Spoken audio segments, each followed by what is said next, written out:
वो क्या है, आजकल ना जहां जाओ वहां पे नगेट्स के जलवे हैं। कोई चिकन नगेट्स बेच रहा है, फ्रोजन सुपरमार्केट्स में frozen vegetable nuggets, corn nuggets, chicken nuggets मिल रहे हैं, या फिर जितने फास्ट फूड रेस्टोरेंट्स हैं सब भैया नगेट्स बेच रहे हैं। और ना मुझे बड़ा दुख होता है। दुख ये कि यार जब फ्रेश खा सकते हो तो फ्रोजन खाना क्यों खाना। तो जी मैं हूं रणवीर बरार और आज हम बनाएंगे एकदम बढ़िया बढ़िया ताजे ताजे वेजिटेबल नगेट्स। रेडी? म्यूजिक के बाद मिलते हैं फिर। Rolling and action.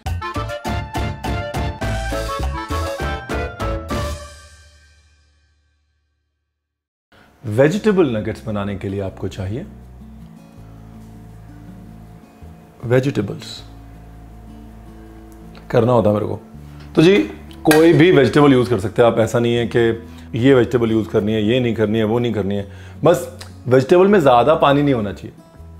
मतलब तुरई, लौकी, टमाटर, खीरे, ये सारी वेजिटेबल्स नहीं यूज़ करनी। हाँ, वरना आप बनाने जाएंगे वेजिटेबल नगेट्स और तेल में जाते ही वो फट जाएगा बम की तरह और बन जाएंगे बम नगेट्स। और आप कहेंगे रणवीर आपने बताया नहीं। रणवीर ने बताया था सब्जियां जो मर्जी इस्तेमाल करो लेकिन सब्जी में पानी ज़्यादा नहीं होना चाहिए। अब यहाँ पर क्या है देखो, बहुत ही सिंपल है। यहाँ पर गाजर और बीन्स ले ली। गाजर और बीन्स जो है ना वो हम होटल रेस्टोरेंट वालों को बड़ा बचाती हैं, क्योंकि जब कोई सब्जी नहीं मिलती तो गाजर बीन्स हमेशा मिल जाती हैं। इसलिए होटल में जो भी खाना बनाता है उसको आदत पड़ी होती है कि भाई आंख बंद करो, कटलेट बनानी है, नगेट्स बनाना है, जो मर्जी बनाना है, गाजर बीन्स उठाओ, छीलो, काटो और मामला तैयार। बट आपको सिर्फ गाजर बीन यूज़ करने की जरूरत नहीं है। जो सब्जी यूज़ करनी है करें जी। मैं भी देखता हूँ अंदर, मेरे को लग रहा है गोभी पड़ी होगी, मम्मा ने रखी हुई है। हाँ, ये गोभी पड़ी हुई है जी। क्या है ना कि फ्रिज में जो कुछ भी पड़ा होता है मैं छोड़ता नहीं हूँ, सब यूज़ कर लेता हूँ। सब्जियाँ, सब्जियों की डंडियाँ। तो हम बाप बेटा जो हैं वो बदनाम है घर में। बाप बेटा मतलब मैं और ईशान नहीं, पापा जी और मैं, हम लोग जो हैं वो फ्रिज के लुटेरे हैं। पापा जी फ्रिज में कुछ भी बना पड़ा हो वो नहीं छोड़ते, और मैं फ्रिज में कुछ भी सब्जी कटी कुटी पड़ी हो वो नहीं छोड़ता। मम्मी कहते हैं कि दोनों हमारे घर में ना ये फ्रिज के डकैत है। और पापा का तो वही होता है, पापा को रात को भूख लगती है तो पहले वो ऐड आती नहीं, जब मैं छोटा बच्चा, उसमें वो फ्रिज खोलता है और ऐसे लाइट जल जाती। पापा का वही हाल है अभी। ही 74 बट वो रात को एक चक्कर फ्रिज का जरूर लगाते हैं। इधर देख तो नहीं रहे मैं, मेरे को चेक करना पड़ता है। तो जी ये जो फ्रिज के लुटेरे गैंग है, इसमें अगर आप भी हैं और आपकी भी यही वाली हरकतें हैं तो नीचे कमेंट में ज़रूर लिख दीजिएगा। परिवार में आपका आमंत्रण है। तो सब्जी कट गई, अब इसको कर लेना है सौते। इसमें वो अदरक और हरी मिर्च जो हमने चॉप करी है उसको लेके पहले उसको भूनेंगे। सबसे पहले तो ये गया ऑरिगेनो, वो जो पिज्ज़ा के साथ मिलता है ना पैकेट में, वाला डाल दीजिए। उसके बाद ये गई क्रश्ड ब्लैक पेपर। इसमें और कोई मिर्च नहीं जाएगी, हल्दी वल्दी कुछ नहीं डालनी, बिकॉज थोड़ा वेस्टर्न स्टाइल रखना है ना। सौते कर लिया, ज़्यादा कुक नहीं करी सब्जियां, हलवा नहीं बनाया देखो, ज़्यादा नहीं पकाना, ठीक है जी। ये गई सब्जी, हल्का सा ठंडा करके आलू मिला के और नगेट्स का प्रोग्राम चालू। इतनी सब्जी में 4 मीडियम या 5-6 छोटे आलू तो चले जाएंगे। छोटे आलू जो हैं वो टेस्टी होते हैं, तो इसलिए जो बच जाए ना आलू सब्जी वाले से वही लेने चाहिए। सबसे बड़ा जो हमारा भ्रम है, जो सब्जी सुंदर दिखती है वो टेस्टी होती है। It is not true. जो सब्जी सुंदर दिखती है ना, इसका मतलब उसके अंदर पेस्टिसाइड्स और केमिकल्स ज़्यादा हैं ताकि वो सब्जी ख़राब ना हो। जो सब्जी सुंदर नहीं दिखती वो सब्ज़ी ज़्यादातर टेस्टी होती है। तो बचे हुए आलू जो सब्जी वाले के पास छटाई के बाद बच जाते हैं, या फिर वो बचे हुए टमाटर या बचा हुआ पालक, हाँ, जो कोई नहीं लेता, असली टेस्ट उसमें होता है, असली शक्ति उसमें होती है। स्ट्रेंज ना, बट ट्रू। थोड़ा कम रह गया नमक। अब ये जो है, ये है अपने पास पोहे का चूरा। पोहे के चूरे से क्या होता है, एक तो बाइंडिंग मिलती है और दूसरा टेस्ट बढ़िया आता है। रेड क्रम नहीं डालते जी, हम हिंदुस्तानी हैं। वी बिलीव इन पोहे का चूरा। और कभी भी पोहा डालें तो पोहा डाल के पोहे का पाउडर है बेसिकली, जो पोहा चिवड़ा होता है ना, फ्लैट राइस, उसको हमने मिक्सी में घुमा लिया और कुछ नहीं किया। और पोहा डालने के बाद कम से कम नहीं तो 10 मिनट उसको छोड़ दें, नहीं तो 5 मिनट तो छोड़ें, क्योंकि पोहा जो है पानी खींचता है, उसको वक्त लगता है। और जब तक ये छूट रहा है तब तक हम लेजाम बना लेते हैं साहब। मैदा, फिर नमक, पानी, ये थोड़ा पतला कर दिया और बहुत ही मीडियम कोटिंग रहेगा, ज़्यादा थिक कोटिंग नहीं चाहिए। लिजाम नहीं खिलाना, नगेट्स खिलाने, बिल्कुल छोटे छोटे निकालने। ये लीजिए, छोटे छोटे पेड़े काट लेने एक तरह से।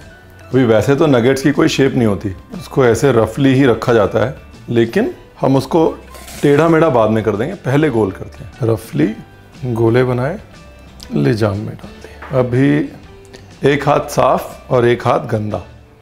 ये लिजाम, ये क्रम्ब और ये आउट। जितना छोटा बना सकते हैं आप ना, उतना अच्छा है। नगेट्स का मतलब ही वही है कि एकदम बाइट साइज, चुटकू चुटकू ऐसे। ये सिचुएशन होनी चाहिए।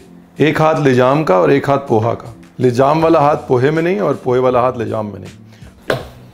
अब ये जो है वेजिटेबल नगेट्स बनाने, वेजिटेबल कोफ्ते नहीं बनाने। मतलब ये एकदम ऐसे परफेक्ट गोल गोल हैं तो नगेट्स नहीं हो सकते, इसलिए ऐसे इसको हाथ में लेके और टेढ़ा मेढ़ा कर लीजिए। ये अच्छे से कसना है, फटना नहीं चाहिए। पता लगा आपने उसको शेप चेंज करने के चक्कर में ऐसे दबा दिया कि वो फटी गया, वो भी इंपॉर्टेंट है जी। यहाँ पे फ्राई करने के लिए मैं यूज कर रहा हूँ Emami healthy and tasty smart balance oil.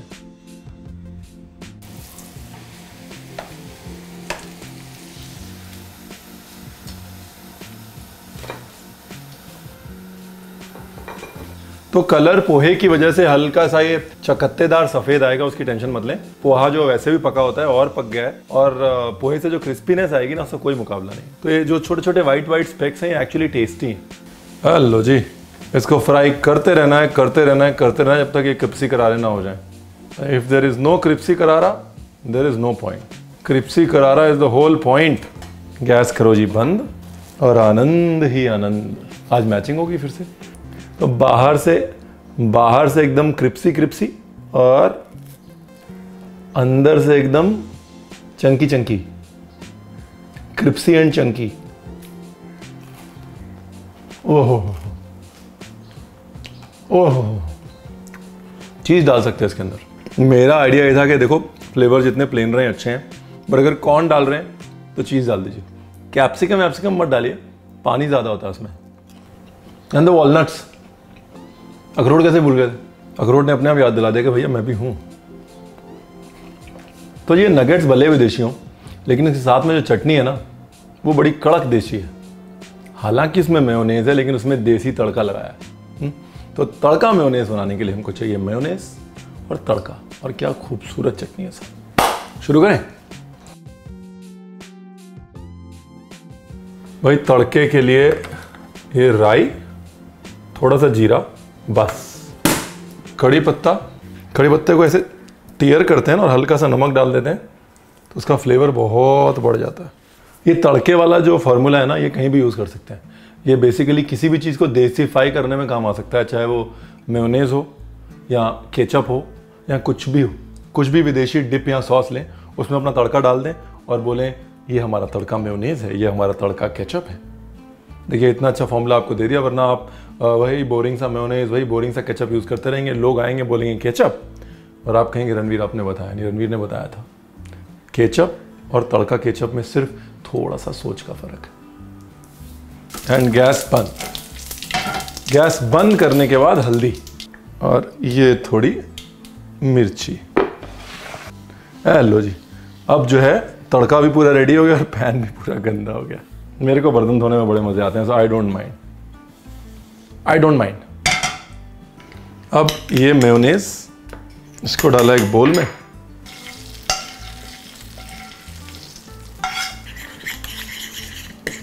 ये लो जी, तड़के को कर दिया मेयोनेज़ में मिक्स। ये सारा तड़का जो है वो मेयोनेज़ में खपा दिया। ये बन गया tadka mayonnaise. Time to plate.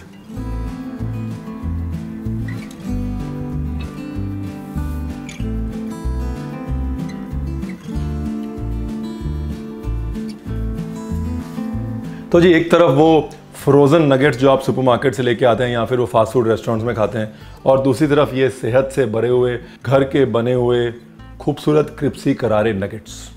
अब कौन से नगेट्स आपने खाने हैं वो चुनाव है आपका, क्योंकि सेहत है आपकी। मैंने सिखा दिया। और हाँ, please subscribe. Thank you. Detailed recipe बारीकियों के साथ, इंस्ट्रक्शंस के साथ नीचे डिस्क्रिप्शन में दी हुई है, प्लीज़ चेक इट आउट।